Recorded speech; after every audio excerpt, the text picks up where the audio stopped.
Thanks for tuning in, and welcome to the Good Earth's weekly radio show, Another Day of Living, where the conversations are all about eating well, living well, and feeling good. And now, here's your host, Alex Litwack.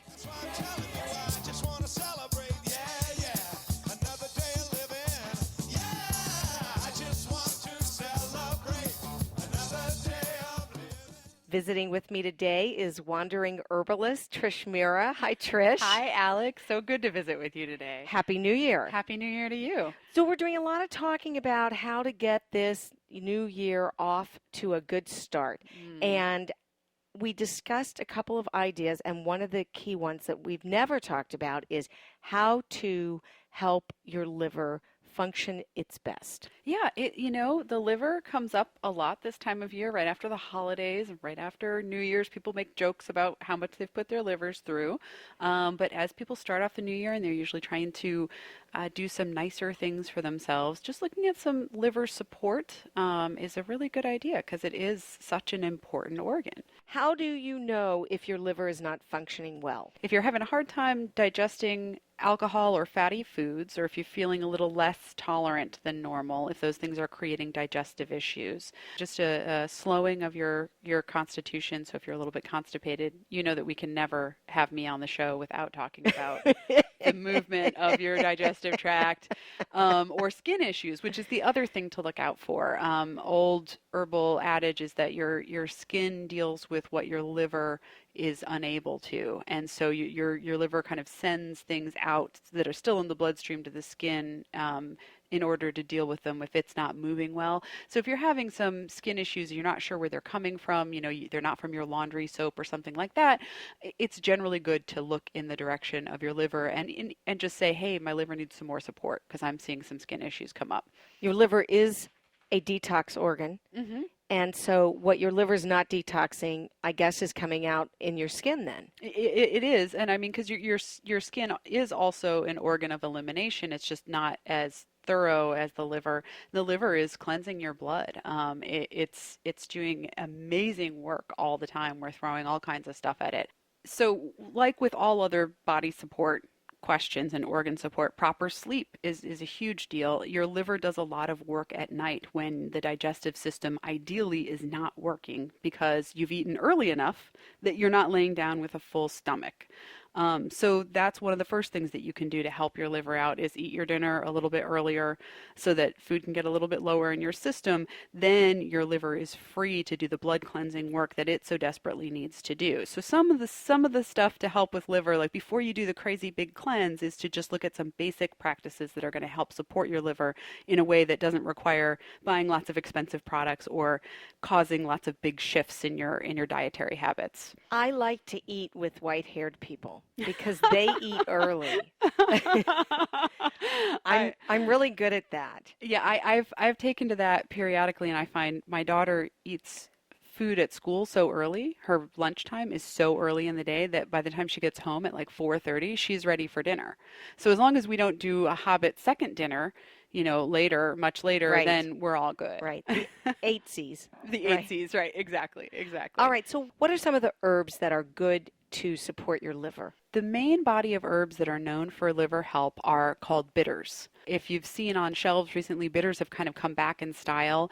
They're an old herbal remedy, and they were also known and historically as digestive bitters for this exact reason. They help your liver to do its job. And if you're feeling sluggish, if you've gotten a little bit later in the night and you're just kind of feeling like, oh, I just wish everything felt like it was not still sitting in my stomach, this is a good time to use bitters. So herbs that fit into that category, dandelion root, chicory, yellow dock, some old classics like parsley. Parsley is technically a bitter.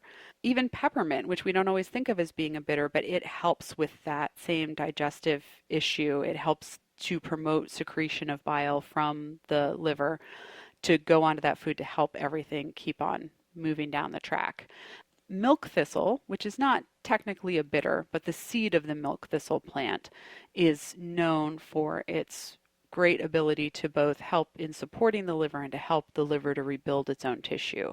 It's also marketed under the name silymarin, which is just like an adaptation of its botanical name. If you think your liver is sluggish and your digestive system's off, or maybe you have developed some sort of skin rash, is the best thing to do to get one or two single herbs or to find a combination supplement? Honestly, with this one, I would do somewhat of a combination supplement. I think that the bittering herbs are one, in general, very safe, and two, can offer slightly different properties and tend to complement each other. And historically, they are used in combination.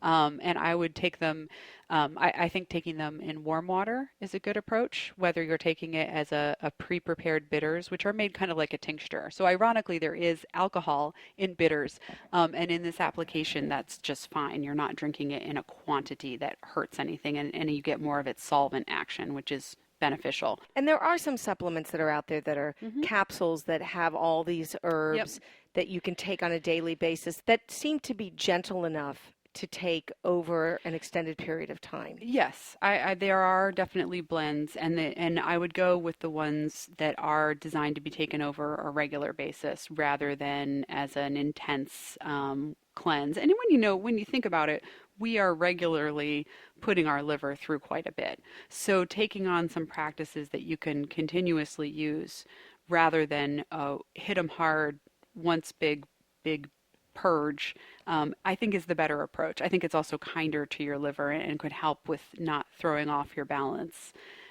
too much. So yeah, I think it's better to go that way. But I still would prefer something in a liquid format, either a tea or a tincture.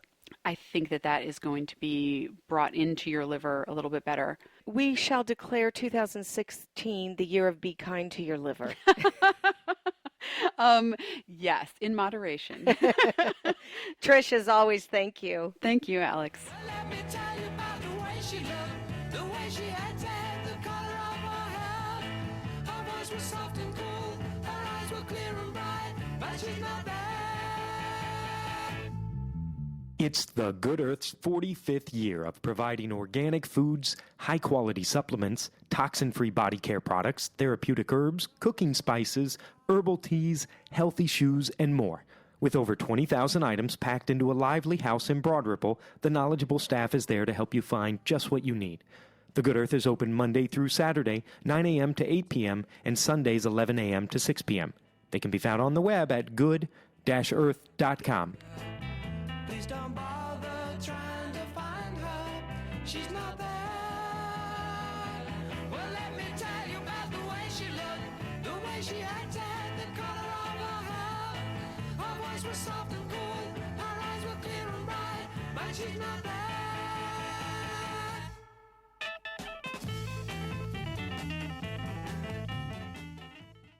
I'm in the offices of Dr. Mary VanHoy. She is an optometrist who specializes in neurooptometrics. Welcome, Mary. Thank you. Let's talk about what people go to see an eye doctor for. Usually what takes people to the optometrist, general optometry, is eyesight. They want to know if they have 20/20 eyesight, which is only the tip of the iceberg for a developmental or neuro-optometrist. They go to the optometrist, they find out that something is amiss. What are some of the issues that they might have that would bring them to you? So other than being told, oh, your eyesight's fine, you see 20/20, it must not be that as a cause of your problem. Let's say their problem happens to be learning issues. They read slowly, they take forever to do their homework, or they're an adult, they're having trouble driving, they can't decide where to pass or whether to switch lanes, those kinds of things. That wouldn't show up in a regular exam, though. Not necessarily. It's sort of like if you don't ask the right questions, you don't find the right answer. So you want to be able to look at a whole checklist of performances that a person should be able to do easily, the acts of daily living, such as not losing your place when you read, being able to read for a length of time without headaches, without seeing double or a shadow around things, those kinds of things that would affect performance in daily life. So it's not as simple as just having 20/20 vision. No, not at all. 20/20 just means how clear can you see a target. Unfortunately, they don't even test at near part of the time, and that's where children learn. You learn from near to far, not across the room. So eyesight is important, but more important is how do they get to 20/20? Do they take the long route or the short route? In other words, did they use their two eyes together, teaming efficiently? Did they focus correctly, or did they overfocus or underfocus? So those kinds of things, as well as how does the brain interpret what the eyes bring into the brain? And the brain is the center of it all. Well, the eyes are part of the brain. It's the front part of the brain. So yes, very important. There's a whole bunch of new research out there about neuroplasticity. How is that impacting what you're doing here? Well, interesting you should say that. I just had a patient come in that's in her 50s. She's very distressed because she's seeing double, but she's seeing double in only one eye. Now think about that. How can you see double in one eye? I'm thinking there's a structural problem. But underneath that, since she was 18 months old, she's had a crossed eye. And she's lived with it fine until her good eye, her dominant eye, started acting up. And she was forced to use her so-called lazy eye. So she thought, well, I've been told it's too late. It's too late to do anything about my crossed eye. But because we know all the research from neuroplasticity, this is not so. Dr. Susan Berry, who is an astronaut's wife, but also a neurobiologist professor, speaks in her book, Fixing My Gaze, that it's never too late because there's neuroplasticity. So there's encouragement for the adults to improve whatever's going on with their eyes. Now also what's come on the horizon is concussion. Unfortunately, our younger children are coming down with not one, but several concussions. So they come into my office not knowing, do they have ADD? Are they not trying hard enough? What's going on? They want to get back playing sports, but the parents are worried. So there's a whole layer upon layer of symptoms and challenges. But again, the good news is with neurooptometry, we know that we can make new neural pathways in the brain to not only heal what's been injured, but also create more efficient pathways for learning or for doing your daily acts of living. Let's talk about that issue of concussions.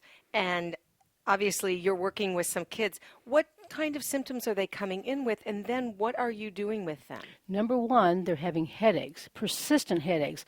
One young girl was 15 years old. She'd already had vision therapy, but they didn't address her underlying causes for her headaches, and she had very low stamina. She couldn't stand bright lights. She couldn't stand crowds, so she'd have to get a pass to get out of her classrooms earlier to avoid the crowds in the hallway.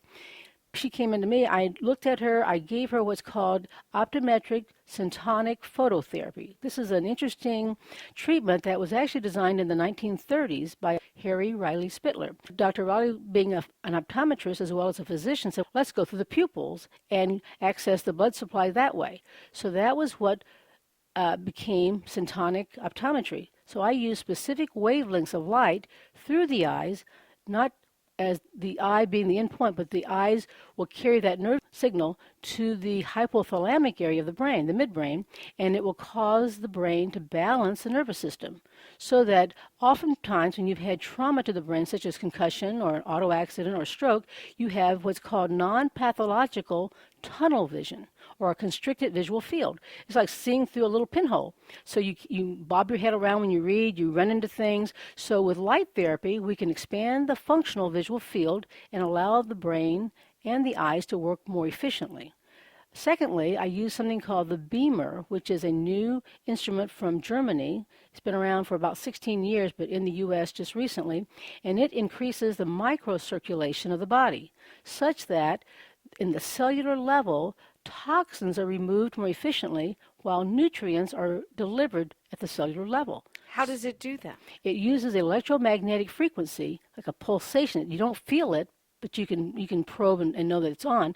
So it's a body pad that they lay on, and they have another pad that you apply to the area of concern, if it's the eyes or if it's a knee or an elbow. So it enhances microcirculation. In fact, NASA has signed a contract with Beamer for their astronauts to, again, allow for better health. So it's called Beamer America.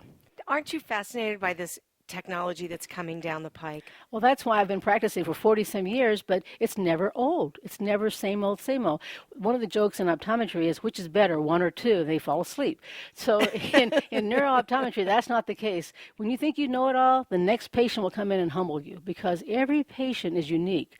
When they say, when you've seen a brain-injured patient, you've seen one brain-injured patient. They're all different with their own set of unique circumstances and challenges. And so, as I said to my last patient before you came in, it's like putting together a jigsaw puzzle. You get all of the baselines and all of the little tips and clues and all of their symptoms, and you try to put it together to help resolve their particular problem. We've talked about syntonic phototherapy. Now we've talked about the beamer, which has to do with microcirculation. What are some of the other pieces of equipment that you're using to help you figure out that jigsaw puzzle? Glad you asked that. I was just laughing. I said, my accountant just said, you better spend more money or you're going to pay Uncle Sam. I thought, oh, I'd much rather buy more equipment. So I just bought a new piece of equipment called the Neuro Tracker from Montreal. It was originally designed for dementia, but they found out that the elite athletes were their big market because they had the money to pay for this. And it allows the brain to actually create new pathways. So they're much more aware of fine motor movements, little like if you're out playing in the playing field, you can see your periphery very well. You can keep track of moving objects. So I'm looking at this instrument not for elite athletes necessarily, but just for the high school player who wants to get a scholarship to college, or the child who's on all kinds of ADD medicine.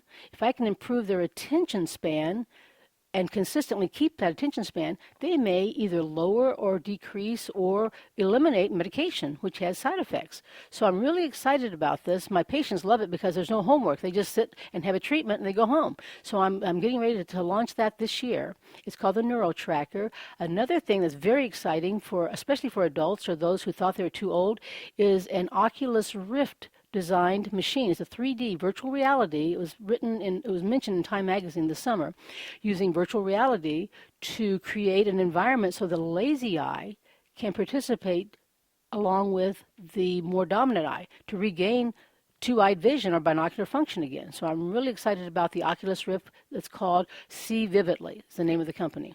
When you say 3D, you're talking about someone puts goggles on their head. Correct. And one little girl said, oh, this is a whole new world. And what she's seeing is a beachside scene with rocks and waves and clouds and these bubbles, like soap bubbles, coming out. And she has to pop them. So you're using tactile feedback with visual input to see your world. And she actually sees in 3D. Which bubble is closer, she has to pop in the air. So it's fast. The kids love it. There's other video games, but they're all 3D to make the lazy eye work with the dominant eye. And it's because of the 3D.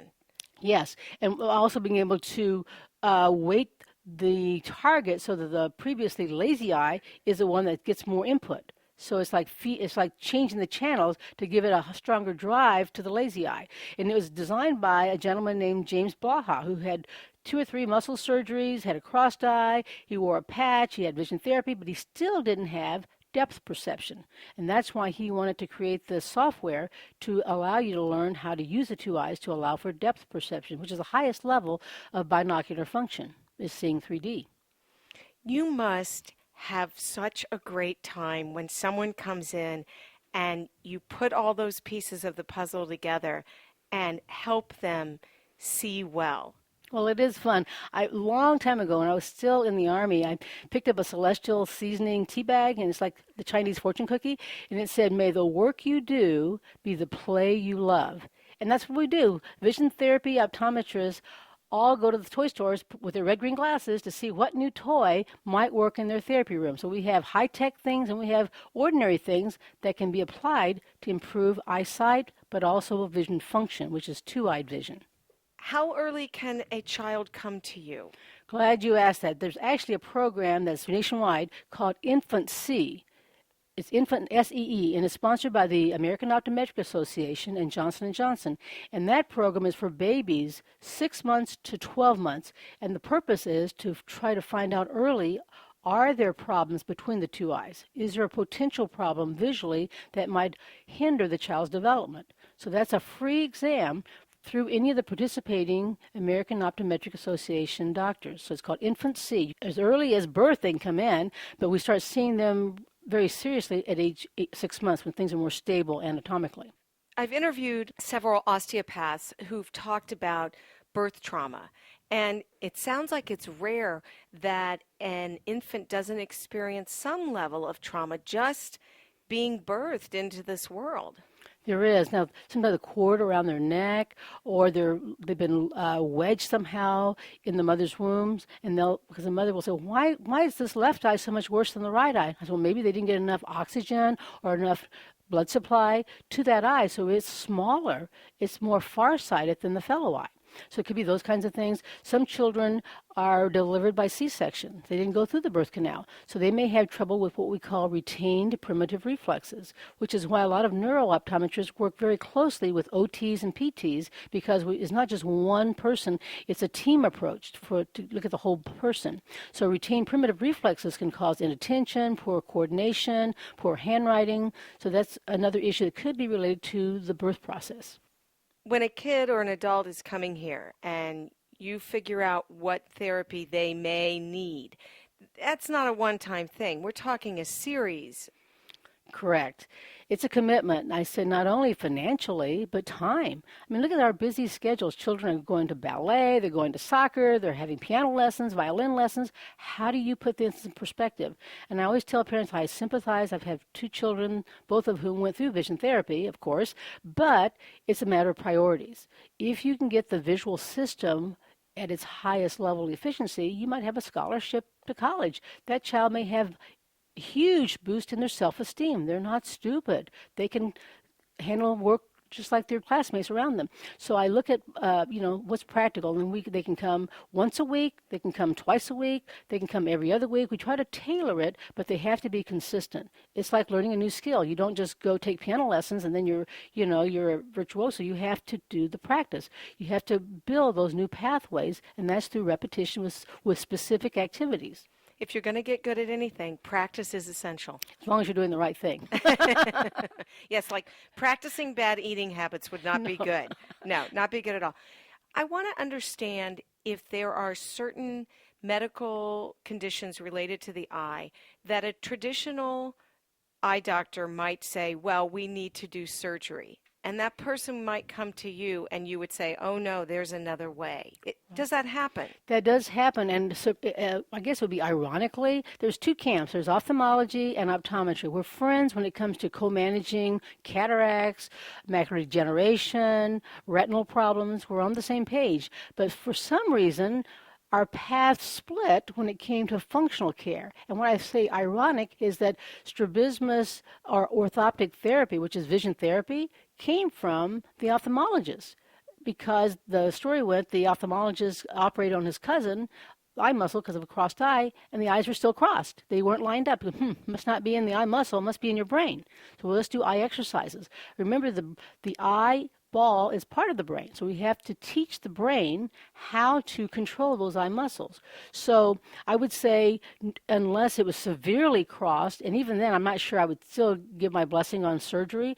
Once those muscles are cut, the muscle memory has been destroyed. And it was a Norwegian, I believe, or Scandinavian ophthalmologist who now lectures across the world saying, don't have the surgery, because you have to restructure the brain into knowing how to use those 2 eyes. Once you've cut the muscle, if you ask any honest ophthalmologist, they'll be the first to say it may take more than 1 surgery.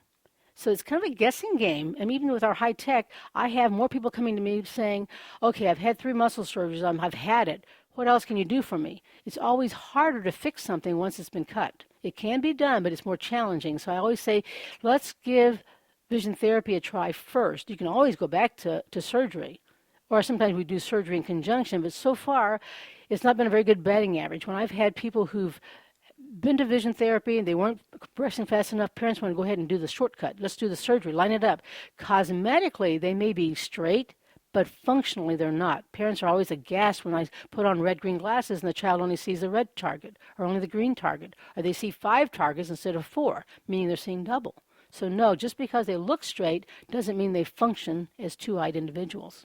On this show, we really only talk to holistic practitioners. And it's so important to hear you say that there is another way. that you don't have to resort necessarily to having surgery? In fact, with we're talking about high tech with the internet, everyone's always Googling something. There's an interest on Facebook with social media. People are sharing their experiences. There's a Facebook page for parents of children who are having vision therapy.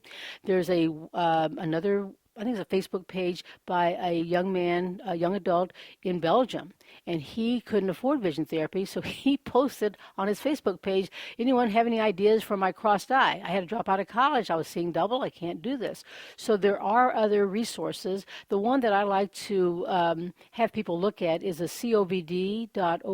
That's our international organization that fields questions for developmental optometrists. Another one is NORA, NORA.cc. It stands for Neuro-Optometric Rehabilitation Association. With all the brain injuries, birth injuries, strokes from all ages, this is a very good organization that will answer questions about rehab and with some very encouraging information.